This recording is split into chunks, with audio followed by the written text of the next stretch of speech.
Hello बच्चों. The question is, two equal and opposite forces are applied tangentially to a uniform disk of mass m and radius r as shown in the figure. If the disk is pivoted at its center and free to rotate in its plane, the angular acceleration of the disk is.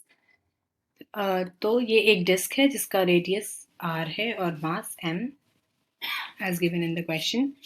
और ये जो है वो pivoted है in the centre. ठीक है. और दो opposite and equal forces F इस डिस्क पे टेंजेंशियली लग रहा है और हमको निकालना क्या है, angular acceleration of the disc. तो पहले हम देखते हैं कि इसमें कॉन्सेप्ट्स क्या इन्वॉल्व है. तो जो हमारा की कॉन्सेप्ट ये है, सबसे पहले तो अगर ये रोटे इसमें ये जो है फ्री टू रोटेट है, अगर ये रोटेट हो रहा है तो इस पर टॉर्क होगा. और टॉर्क को हम कैसे डिफाइन करते हैं, आर क्रॉस एफ. ठीक है. आर क्रॉस एफ क्या लिख सकते हैं, आर एफ साइन थीटा. तो आर जो है वो परपेंडिकुलर डिस्टेंस होगा, साइन 91 होता है. और अगर ये आर अगर आर और एफ के बीच में एंगल जीरो है तो ये टॉर्क नहीं लगेगा, जीरो हो जाएगा. ठीक है. तो ये दो तरफ से जो टॉर्क फोर्स लग रहा है इसकी वजह से हम पहले टॉर्क निकालेंगे. ये भी आर होगा, ये आर और ये आर. ठीक. ये आर आर होगा, इसको हम निकालेंगे.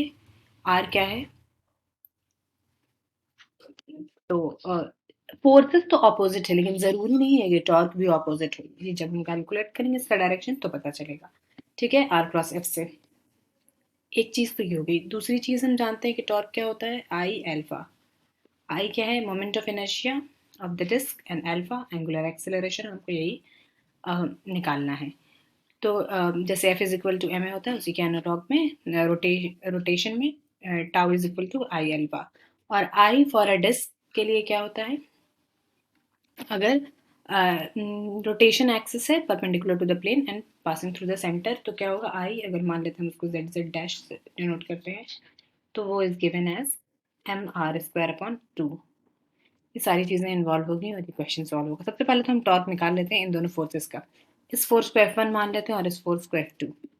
ठीक है. तो टाउ वन क्या हो जाएगा, R क्रॉस F1. और R क्या है, रेडियस. और इस फिगर में अगर हम देखें तो ये परपेंडिकुलर डिस्टेंस है, तो साइन थीटा क्या हो जाएगा, 90 साइन 91. आर एफ साइन 90 और ये हो जाएगा इज इक्वल टू 1. और ये हो गया आर क्रॉस एफ. अब हमको इसका डायरेक्शन देखना है. और ये जो स्क्यू रूल है इसमें हम आई जे क्रॉस प्रोडक्ट है, आई जे के. तो आर जो है वो किस डायरेक्शन में है, प्लस जे कैप. ठीक है. आर है प्लस जे कैप और एफ आई कैप. ठीक है. एक्स डायरेक्शन में तो आई कैप. तो जे क्रॉस आई क्या होगा, माइनस के.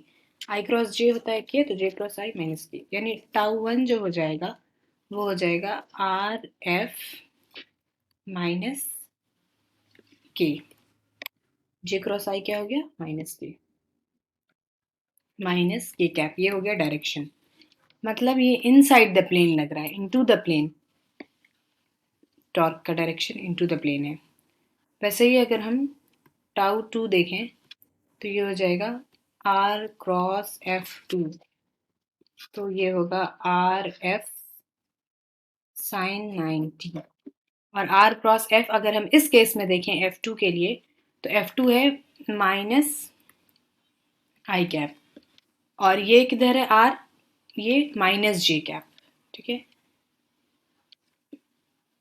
आर क्रॉस एफ होता है, सॉरी आर क्रॉस एफ. तो पहले आर का लिखेंगे डायरेक्शन.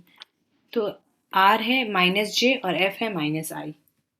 माइनस जे क्रॉस माइनस आई. ठीक है. माइनस जे क्रॉस माइनस आई. और जे क्रॉस आई क्या होता है, माइनस माइनस प्लस हो जाएगा और जे क्रॉस आई के. जे क्रॉस आई माइनस के कैप. तो ये भी सेम डायरेक्शन में लग रहा है, आर एफ माइनस के कैप. तो यहाँ पे जो रिजल्टेंट टॉर्क हुआ वो जीरो नहीं हुआ. फोर्स तो इक्वल एंड अपोजिट है लेकिन टॉर्क नहीं हुआ रिजल्टेंट जीरो. तो टोटल जो टॉर्क आ जाएगा वो क्या हो जाएगा, इनटू द प्लेन उसका डायरेक्शन होगा और ये हो जाएगा 2RF. ठीक है. और अब हम अगर tau is equal to I alpha use करके लगाएं और टाउ की जगह लिख सकते हैं 2RF. और I moment of inertia of the disk is given as mr square by 2 alpha, और acceleration alpha कैसे निकलेगा 4rf upon mr square, and r get cancelled. Alpha is equal to 4f upon mr. क्या आएगा हमारा angular acceleration. तो correct option क्या आएगा option 3 4f upon mr. ठीक है 4f upon mr. Option 3 will be the right choice. I hope you will understand. Thank you.